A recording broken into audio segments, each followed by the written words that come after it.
तो आज की इस वीडियो में बताने वाले हैं प्रकाश के परावर्तन तथा अपवर्तन से संबंधित क्वेश्चन जो सभी एग्जाम में बार बार पूछे जाते हैं।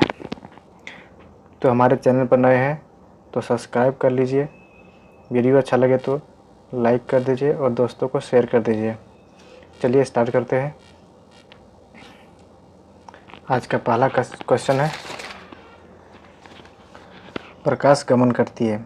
प्रकाश गमन करती है सीधी रेखा में, टेढ़ी रेखा में, सी नंबर में है, किसी भी दिशा में, इनमें से कोई। दोस्तों इसका सही आंसर है ऑप्शन नंबर ए, सीधी रेखा में। प्रकाश सीधी रेखा में गमन करती है। क्वेश्चन नंबर 2 है, प्रकाश का वेग न्यूनतम होता है। प्रकाश का वेग न्यूनतम होता है,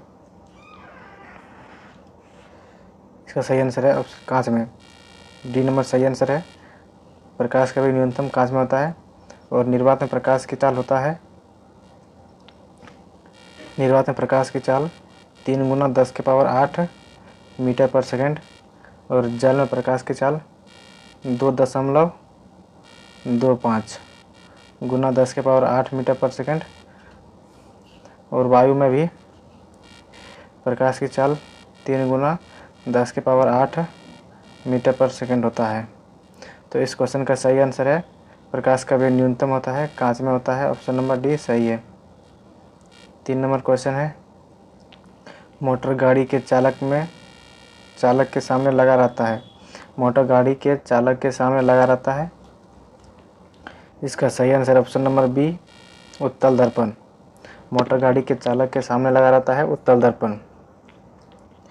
बताते हैं उत्तल दर्पण का उपयोग क्या क्या है। उत्तल दर्पण का उपयोग क्या क्या है।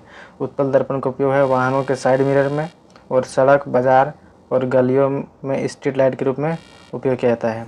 उत्तल दर्पण का उपयोग वाहनों के साइड मिरर में किया जाता है और सड़क, बाजार और गलियों में स्ट्रीट लाइट के रूप में किया जाता है।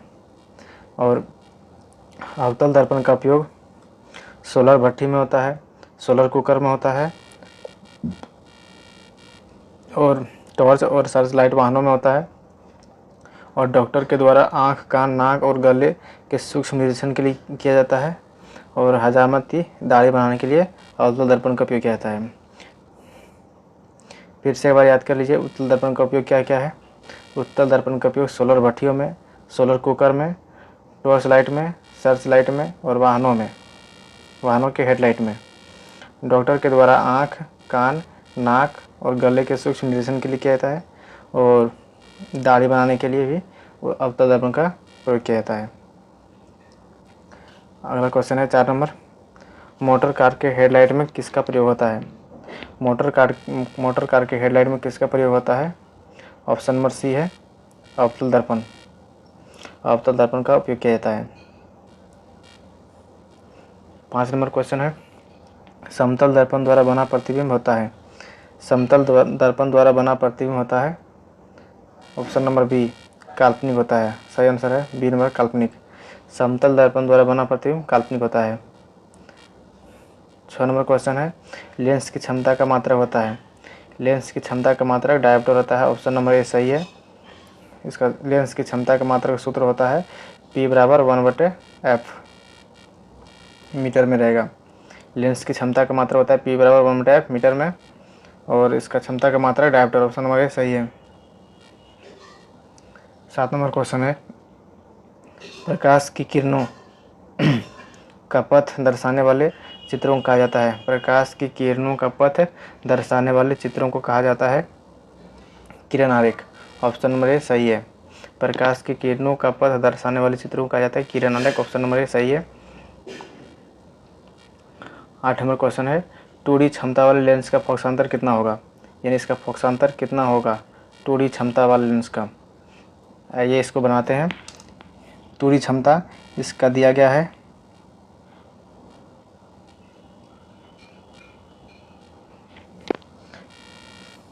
क्षमता दिया गया है 2D और फोकसांतर निकालना है। F बराबर होता है 1/P, तो निकालना है 1/2। ये मीटर में है, इसको आंसर सेंटीमीटर, इसको सेंटीमीटर बताने के लिए 100 से भाग देते हैं, गुना करते हैं और 2 से 100 कट जाएगा 50 बार में। यानी 50 सेंटीमीटर हो जाएगा। 2D क्षमता वाले लेंस का फोकसांतर 50 सेंटीमीटर का ऑप्शन नंबर डी सही आंसर है। 9 नंबर क्वेश्चन है, किसी उत्तल लेंस का फोकसांतर 50 सेंटीमीटर, उसकी क्षमता क्या होगा? किसी उत्तल लेंस की क्षमता का फोकसांतर 50 सेंटीमीटर है तो उसकी क्षमता क्या होगा? एफ का मान दिया गया है 50 सेंटीमीटर। पी का मान निकालना है। पी बराबर होता है 1/f, तो 1/50 से भाग देना है गुना 100 मीटर में बदलने के लिए। 50 से दो बार में कट जाएगा 2। इसकी क्षमता पॉजिटिव में आया है यानी उत्तल लेंस है, +2 डायोप्टर हो जाएगा। किसी उत्तल लेंस के फोकसांतर 50 सेंटीमीटर है तो उसकी क्षमता होगा +2 डायोप्टर। ऑप्शन नंबर डी सही आंसर है। 10 नंबर क्वेश्चन है, प्रकाश के किरणों के समूह कहते हैं। प्रकाश के किरणों के समूह को किरण पुंज कहते हैं। ऑप्शन नंबर बी सही आंसर है। किरण पुंज 3 प्रकार का होता है। ये किरण पुंज 3 प्रकार का होता है, समांतर किरण पुंज और अभिसारी किरण पुंज और अपसारी किरण पुंज। प्रकाश किरण पुंज 3 प्रकार का होता है, पहला समांतर किरण पुंज, दूसरा अभिसारी किरण पुंज और तीसरा अपसारी किरण पुंज। 11 नंबर क्वेश्चन है, उत्तल लेंस की क्षमता को कहते हैं। उत्तल लेंस की क्षमता को कहते हैं धनात्मक। ऑप्शन नंबर बी सही आंसर है। 12 नंबर क्वेश्चन है, अवतल लेंस की क्षमता होती है। अवतल लेंस की क्षमता होती है ऋणात्मक। ऑप्शन नंबर ए सही है।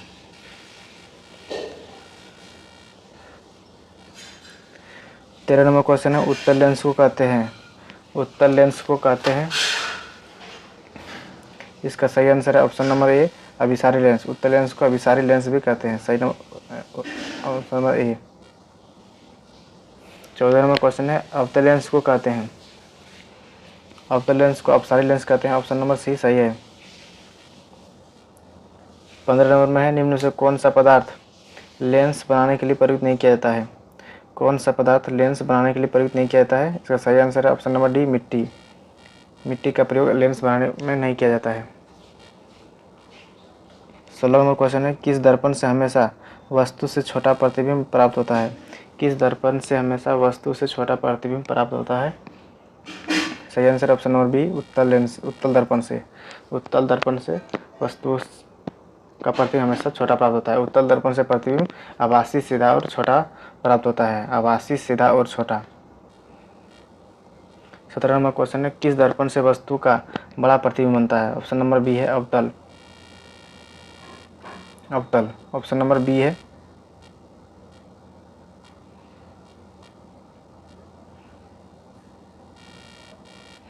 अवतल दर्पण से वस्तु का प्रतिबिंब बड़ा बनता है। 18 नंबर क्वेश्चन है, प्रकाश के परावर्तन के कितने नियम हैं? प्रकाश के परावर्तन के कितने नियम हैं? इसका सही आंसर है ऑप्शन नंबर बी 2 नियम है। प्रकाश के परावर्तन के 2 नियम है। 19 नंबर क्वेश्चन है, जब प्रकाश की किरण हवा से कांच में प्रवेश करती है तो मुड़ जाती है।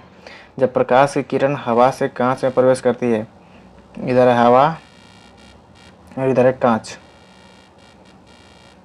जब हवा से कांच में प्रवेश करती है तो ये अभिलंब की तरफ मुड़ जाती है, अभिलंब के निकट। ऑप्शन नंबर बी सही आंसर है, अभिलंब के निकट। ये अभिलंब के निकट मुड़ जाती है। 20 नंबर क्वेश्चन है, फोटोग्राफी कैमरा का विनिर्देशक होता है। फोटोग्राफी कैमरा का विनिर्देशक होता है। इसका सही आंसर है उत्तल लेंस। Option number A. और किस नंबर क्वेश्चन है, साइड मिरर के रूप में प्रयुक्त होता है। साइड मिरर के रूप में प्रयुक्त होता है। साइड मिरर के रूप में प्रयुक्त होता है उत्तल दर्पण। बी नंबर ऑप्शन है। उत्तल दर्पण का प्रयोग साइड मिरर के रूप में प्रयुक्त होता है। 22 नंबर क्वेश्चन है, एक अवतल दर्पण की फोकस दूरी 10 सेंटीमीटर, उसकी वक्रता क्या त्रिज्या क्या होगी? इसकी वक्रता त्रिज्या क्या होगी? आर बराबर क्या होगा? आर बराबर सूत्र होता है आर बराबर 2f। इसकी फोकस दूरी 10 सेंटीमीटर, तो वक्रता त्रिज्या क्या होगा? 2 गुना 10 यानी 20 सेंटीमीटर होगा। ऑप्शन नंबर बी सही आंसर है। 23 नंबर क्वेश्चन है, निर्गत किरण एवं अभिलंब के बीच को कौन कहते हैं? निर्गत किरण एवं अभिलंब के बीच के कौन को कहते हैं? निर्गत किरण एवं अभिलंब के बीच के कौन को कहते हैं? ऑप्शन नंबर सी है निर्गत किरण। निर्गत कौन कहते हैं? निर्गत कौन कहते हैं? निर्गत किरण और अभिलंब के बीच को निर्गत कौन कहते हैं? सी नंबर सही आंसर है। 24 नंबर है, सरल सूक्ष्मदर्शी में किसका प्रयोग होता है? सरल सूक्ष्मदर्शी में किसका प्रयोग होता है? सरल सूक्ष्मदर्शी में किसका प्रयोग होता है? ऑप्शन नंबर डी सही आंसर है, उत्तल लेंस का प्रयोग होता है। सरल सूक्ष्मदर्शी में उत्तल लेंस का प्रयोग होता है। सरल सूक्ष्मदर्शी में उत्तल लेंस का प्रयोग होता है। 25 नंबर क्वेश्चन है, किस लेंस के द्वारा सिर्फ काल्पनिक प्रतिबिंब बनता है? किस लेंस के द्वारा सिर्फ काल्पनिक प्रतिबिंब बनता है? इसका सही आंसर है अवतल लेंस, बी नंबर सही आंसर है। अवतल लेंस के द्वारा काल्पनिक प्रतिबिंब बनता है। 26 नंबर क्वेश्चन है, परावर्तन के नियम से आधारित होता है। परावर्तन के नियम से निर्धारित होता है। परावर्तन के नियम से परावर्तन कोण और अपवर्तन कोण निर्धारित होता है। ऑप्शन नंबर बी सही है। ऑप्शन नंबर बी सही है, परावर्तन कोण बराबर अपवर्तन कोण। 27 में है, काल्पनिक प्रतिबिंब होता है। काल्पनिक प्रतिबिंब होता है। दोस्तों काल्पनिक प्रतिबिंब सीधा होता है। काल्पनिक प्रतिबिंब सीधा होता है। ऑप्शन नंबर ए सही है। 28 नंबर क्वेश्चन है, लेंस में मुख्य फोकस की संख्या कितनी होती है? लेंस में मुख्य फोकस की संख्या कितनी होती है? सही आंसर है ऑप्शन नंबर ए 2 होता है। लेंस में मुख्य फोकस की संख्या 2 होता है। 29 नंबर क्वेश्चन है, सर्च लाइट का परावर्तक सतह होता है। सर्च लाइट का परावर्तक सतह होता है अवतल। ऑप्शन नंबर बी सही आंसर है। सर्च लाइट का परावर्तक सतह अवतल होता है, बी नंबर सही आंसर है। 30 में दाढ़ी बनाने में कौन सा दर्पण प्रयुक्त होता है? दाढ़ी बनाने में कौन सा दर्पण प्रयुक्त होता है? इसका प्रयोग होता है अवतल दर्पण का प्रयोग होता है। ऑप्शन नंबर सी सही है। दाढ़ी बनाने में अवतल दर्पण का प्रयोग होता है, इसका आंसर सही है।